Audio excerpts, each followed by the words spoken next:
अभी जो मैं ले रहा हूँ वो सबसे इम्पोर्टेंट है तुम्हारे ऑब्जेक्टिव बेस्ड एग्जाम्स के लिए। इसको हम बेसिक टर्म्स बोलेंगे एक एक करके। जो तुम्हारे बेसिक टर्म्स है कॉन्ट्रैक्ट के वो हम देखेंगे। सो एक एक करके हम देखते हैं बेसिक टर्म्स क्या है। सबसे पहले कॉन्ट्रैक्टर कौन है। Contractor is a person who does the job. जैसे कि अशोका बिल्डकॉन, हम लोग काम दे रहे हैं अशोका बिल्डकॉन को कि भाई ये बिल्डिंग बना के दो। So contractor is a person who does the job. Example Ashoka Buildcon.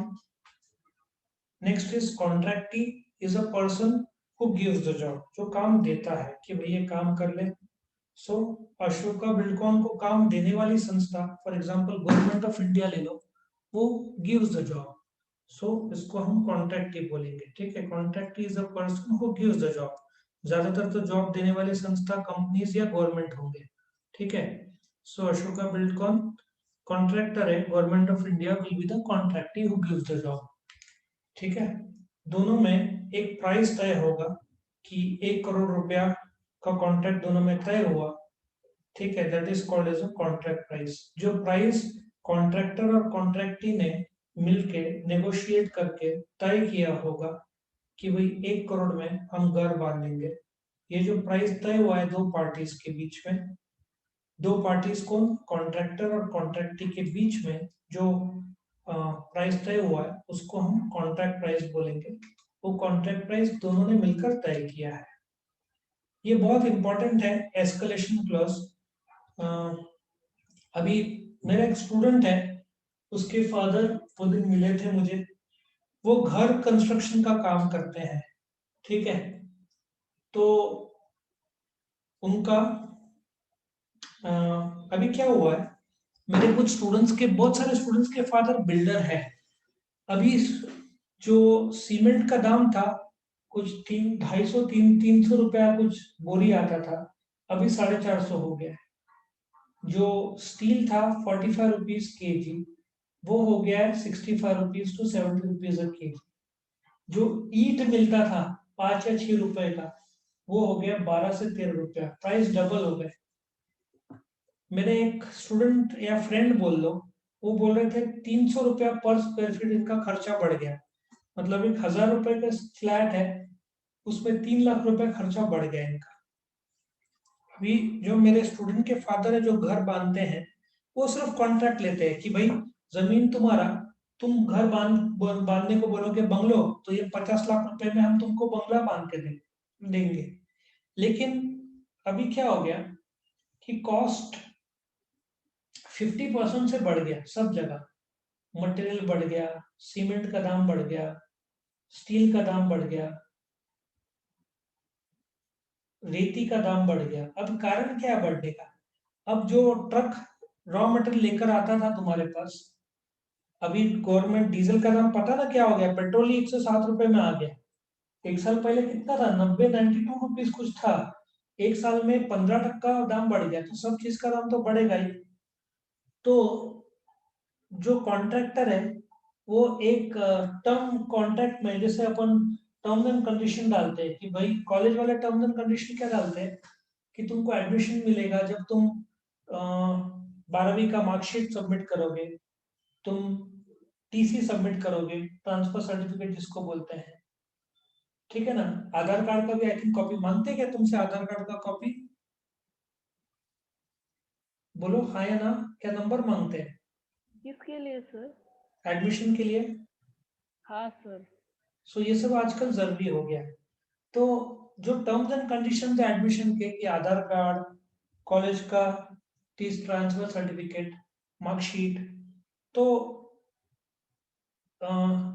जो अशोका बिल्डकॉन है वो एक क्लॉज डालेगा जिसको एस्केलेशन क्लॉज बोलते हैं। एस्केलेशन क्लॉज में क्या होगा कि यदि अशोका बिल्डकॉन का जो रॉ मेटेरियल का दाम है, जो कि सीमेंट या स्टील या दूसरा खर्चा बढ़ जाए, फॉर एग्जांपल यदि अशोका बिल्डकॉन का रॉ मटेरियल का दाम 25% से बढ़ा, तो वो कॉन्ट्रैक्ट प्राइस 5% से बढ़ा देगा। तो तुमने जो कॉन्ट्रैक्ट 50 लाख का दिया था घर बांधने का, अभी स्टील सीमेंट रेती ईट सबका दाम बढ़ गया, तो वो कॉन्ट्रैक्ट 50 लाख का 52.5 लाख रुपया हो जाएगा। सो एस्केलेशन क्लॉज वो क्लॉज है जो प्रोटेक्ट करता है कॉन्ट्रैक्टर को कि इन द इवेंट कॉन्ट्रैक्टर का रॉ मटेरियल का दाम बढ़ गया तो उसकी तो गलती नहीं है, मार्केट रेट ही बढ़ गए हैं, तो एक एस्केलेटर क्लॉज डालते हैं जिसके वजह से कॉन्ट्रैक्टर बच जाता है कि उसका वाळू सीमेंट रेती वाळू वालो रेती की वह स्टील ये सब का दाम मजूरी यदि बढ़ जाता है तो कॉन्ट्रैक्ट प्राइस अकॉर्डिंगली बढ़ जाएगा। नॉर्मली ऐसे लिखेंगे कि 25% दाम बढ़ गया वाळू रेती का तो कॉन्ट्रैक्ट प्राइस, वाळू रेती तो एक कॉन्ट्रैक्ट का छोटा पार्ट है, इसलिए वाळू सीमेंट ये सब का दाम बढ़ गया 25% तो वो 5 से 10% कॉन्ट्रैक्ट प्राइस बढ़ा देगा। तो इसको एस्केलेशन क्लॉज बोलते हैं। आजकल कंस्ट्रक्शन में तुम जब भी कॉन्ट्रैक्ट दो तो एस्केलेशन क्लॉज रहता ही है। एस्केलेशन क्लॉज का फायदा कॉन्ट्रैक्टर को होता है, उसी प्रकार से डी एस्केलेशन क्लॉज होता है जिसका फायदा कॉन्ट्रैक्टी को होना चाहिए। यदि वस्तु के दाम घट जाए, अभी सपोजिटली दाम बहुत ज्यादा है लेकिन किसी कारणवश यदि दाम गिर जाए, जैसे अभी तेल का दाम बहुत महंगा है, 1,500 रुपया हो गया 5 लीटर का, पहले 1000 था, एक साल में ही 50% बढ़ गया, लेकिन 1500 का 1200 रुपए में आ जाता है, तो कॉन्ट्रैक्ट ही बोलेगा कि रॉ मटेरियल का दाम घट गया 50 लाख का 25% से घट गया तो 5% हम कम देंगे तुमको। वैसे तो इंडिया में डी एस्केलेशन क्लॉज होता नहीं है क्योंकि दाम हमेशा बढ़ते ही जाते हैं, फिर भी कॉन्ट्रैक्टर का फायदा एस्केलेशन क्लॉज से होता है, कॉन्ट्रैक्टर का फायदा डी एस्केलेशन क्लॉज से होता है। लेकिन डी एस्केलेशन क्लॉज लगभग तुमको कहीं पे भी मिलेगा नहीं कि प्रैक्टिकली अप्लाई होता है, क्योंकि वस्तु के दाम हमेशा बढ़ते हैं तो एस्केलेशन क्लॉज लागू होता है। करेक्ट।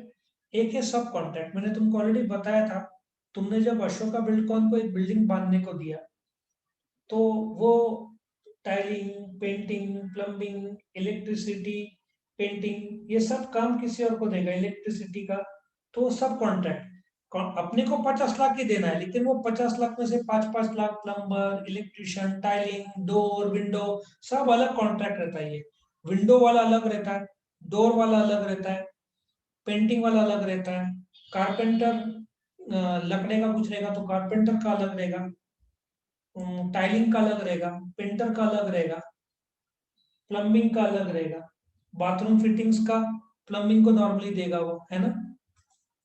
सो और आगे बढ़ते हैं। नेक्स्ट कॉन्ट्रैक्ट अकाउंट मैंने तुमको बता दिया, एक ऐसा अकाउंट जो बनाया जाता है जिसमें डेबिट साइड खर्चे, क्रेडिट साइड सेल, मैंने फॉर्मेट भी बताया था। ये बहुत इंपॉर्टेंट है, वर्क इन प्रोग्रेस। ये वर्क इन प्रोग्रेस होता क्या है सबसे पहले हम समझेंगे। यार बहुत फास्ट आ रहा है, इसको एक सेकंड होल्ड करना। ये वर्क इन प्रोग्रेस क्या होता है समझो। तुमने एक अशोका बिल्डकॉन को नासिक पूना एक्सप्रेस हाईवे बनाने का एक कॉन्ट्रैक्ट दिया, ठीक है। ये कॉन्ट्रैक्ट करीबन 3 साल तो चलना ही है। एक साल के अंत में तुम गवर्नमेंट ऑफ इंडिया हो, तुम अशोका को बिल्डकॉन को बोलते हो कितना काम हुआ है, ठीक है। तो वो बोलता है कि अ, काम हुआ है मेरा, कॉन्ट्रैक्ट है 1000 करोड़ का, वो बोलता है मेरा 40% काम हुआ है, ठीक है। तुम एक आदमी को भेजते हो, गवर्नमेंट ऑफ इंडिया जो कि कॉन्ट्रैक्टी है, अशोका बिल्डकॉन कॉन्ट्रैक्टर है, वो तो 40% बोल रहा है, वो तो ज्यादा ही बोलेगा क्योंकि उसको तुमसे 40% पैसा चाहिए, 400 करोड़। तो गवर्नमेंट ऑफ इंडिया क्या करेगा, एक इंजीनियर या आर्किटेक्ट इंजीनियर को भेजेगा और बोलेगा तू साइट में जा और पता लगा कितना काम हुआ है। ये इंजीनियर जाएगा साइट में और पता लगाएगा कि काम 40% हुआ है, ठीक है।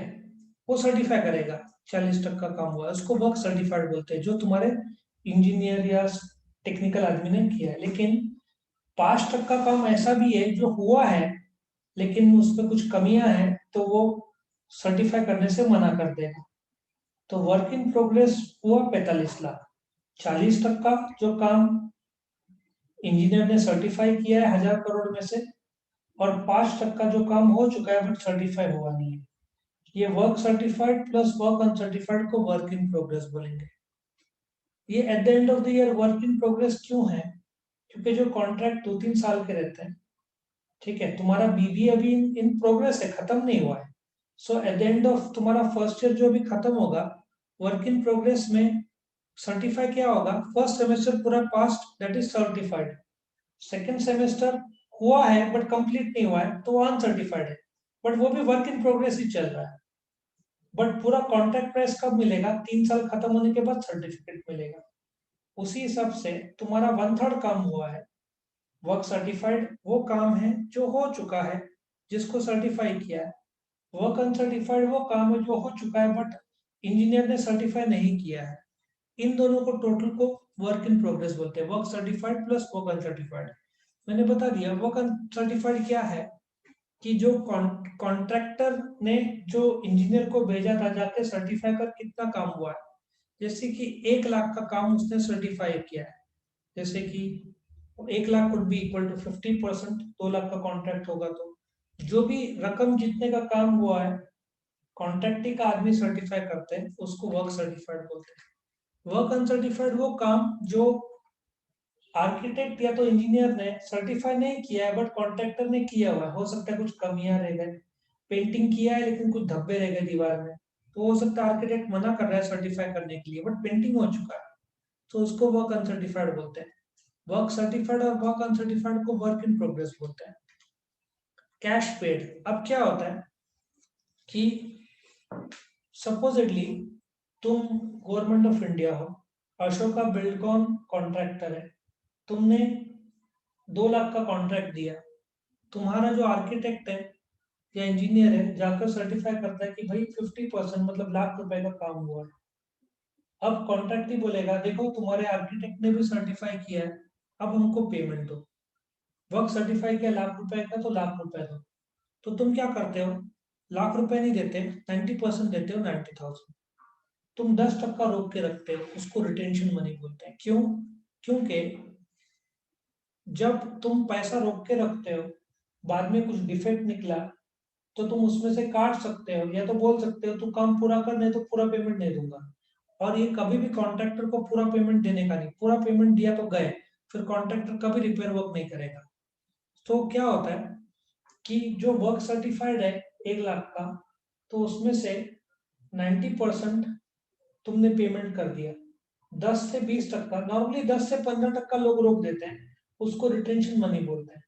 रिटेंशन मनी इसलिए जरूरी है रोकना कि कुछ डिफेक्ट निकला बाद में और कॉन्ट्रैक्टर ने रिपेयर नहीं किया, तो तुम 10 से 15% दोगे ही नहीं। और तुमने 10,000 रोक दिया और रिपेयर वर्क सिर्फ 1,000 रुपए का है, तो कॉन्ट्रैक्टर को झक मार के वो रिपेयर करना पड़ेगा, तभी ही तुम उसको बाकी पेमेंट दोगे। और सीधी बात है कि जब कॉन्ट्रैक्ट तुम देते हो तो कुछ ना कुछ गलतियां निकलते ही हैं। जैसे बिल्डिंग कंस्ट्रक्शन में पेंटिंग कुछ जगह पे ठीक से हुआ नहीं हो, कुछ जगह पे दाग हो, कुछ जगह पे ऐसा भी होता है कि इलेक्ट्रिक वायरिंग बाहर आ रहा हो, जो कंसील्ड बोलते हैं ना, वायरिंग छुपा हुआ नहीं है, तो तुम बोलते हो जब तक अंदर नहीं करोगे तब तक मैं बाकी का 10-15% दूंगा नहीं, तो उसको रिटेंशन मनी बोलते हैं, जो तुमने रोक के रखा है। तुम दोगे पूरा पूरा कॉन्ट्रैक्ट होने के बाद, सब ठीक है देने के बाद दोगे, लेकिन फिलहाल तुम रोक के रखे हो, उसको हम रिटेंशन मनी बोलते हैं। क्या है कंसेप्ट आपको क्लियर हुआ? यस और नो?